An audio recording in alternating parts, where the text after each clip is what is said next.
Hello everyone. The situation of the world is very fluid and tough because of hyperinflation. Two events are mainly responsible for this cause. The first one is prolonged COVID pandemic and second one is Russia's special military operation against Ukraine. The world economy is crashing down. The supply chain of goods delivery is already facing several challenges due to COVID. The world's largest economy, USA, is standing at the doorstep of Great Recession. The recession like 1929. The world's second largest economy, China, which is facing lockdown due to unprecedented spread of COVID in recent days. Because of these monumental problems, small countries like Sri Lanka and Pakistan facing economical crisis. So almost all Indian neighbors are in turmoil. The economical crisis is one thing. Now Pakistan and Sri Lanka facing political crisis too. India is trying its best to pull Sri Lanka out of economical and political mess. India already gave Sri Lanka $3.5 billion along with 40,000 million tons of diesel and 36,000 million tons of petrol. Additionally, India gave them stack of rice and pulses and other cereals. But India unable to pull them out of that crisis because that crisis is beyond India's reach. As the India grapples with economical crisis in Sri Lanka, another country on the verge of facing similar economic emergency in its vicinity. This time it is our neighbor in north. In Himalayas, the country is Nepal, which is showing classic symptoms of brewing economic crisis. The Nepalese economy is in developing category. It is largely depends on agriculture and remittances. In Nepal, tourism also played crucial role in earning Forex. The Nepal have huge potential in generating hydroelectricity. And India is also investing in Nepal hydro projects since 1950s. That is helping Nepal to earn the Forex. But the Nepal has its own disadvantages. And we will going to discuss about those disadvantages. And all those disadvantages are related to its export. Somehow those disadvantages are responsible for the Nepalese economical debacle. Because recently Nepal's foreign exchange reserve fallen by 18%. Whatever foreign exchange they are left with, that will be enough to last for just 6 months of import. The inflation in country at 7.14%, which is the highest in last 67 months because of rise in transportation and construction cost. They are also facing crop loss due to floods.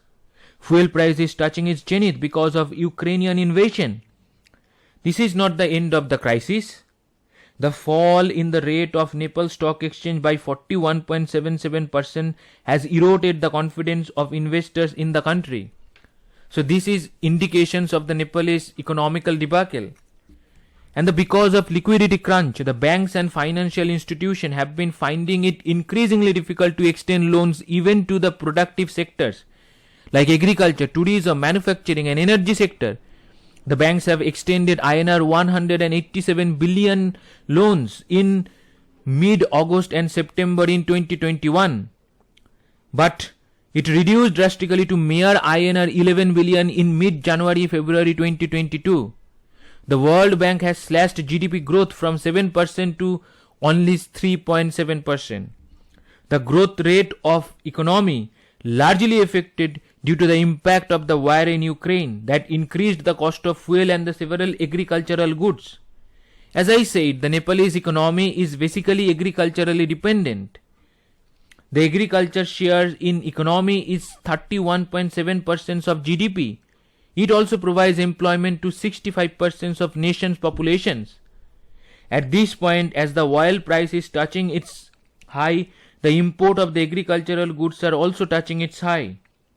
So, it is getting costlier for the Nepalese farmer to produce the agricultural goods. Although the Nepal is an agricultural economy, it has imported more and more foods and the food grains over the years. Nepalese imports of agro and the food products from India alone surged by 38.9% in 2020 and 2021 as compared to the previous year 2019 and 2020. In 2021, the country imported 1.2 million tons of rice, worth $402.91 million. As I said, the Nepal is a crude oil dry country. So, they have to import crude oil from or refined oil from India or other nations. The country imported oil worth INR 175.53 billion in last fiscal year. But this year, in just 8 months, the imports of the oil surged INR 184.98 billion dollar. Because of the massive growth in imports, the trade deficit escalated to extend 9.5 billion. And in first 8 months of the current fiscal years, and this trade deficit close to entire budgetary amount of the governments of Nepal. And the Nepal now only have $12 billion in its Forex reserve. And the Nepal's debt to GDP ratio is also very high, which is 69.50%. So it is a very concerning situation for the Nepal and for the Nepalese government too. The concerning because the Nepal have to pay debt to its foreign investors and the foreign institution. So to deal with crisis, the Nepalese government accepted $659 million of loan or grant from US government. Now the question is how the Nepal is dealing with this imminent economical crisis. To deal with the situation, the Nepalese government imposed the ban on import of all luxury items such as cars, cosmetics, gold, silver and the various other things. These are non-essential things.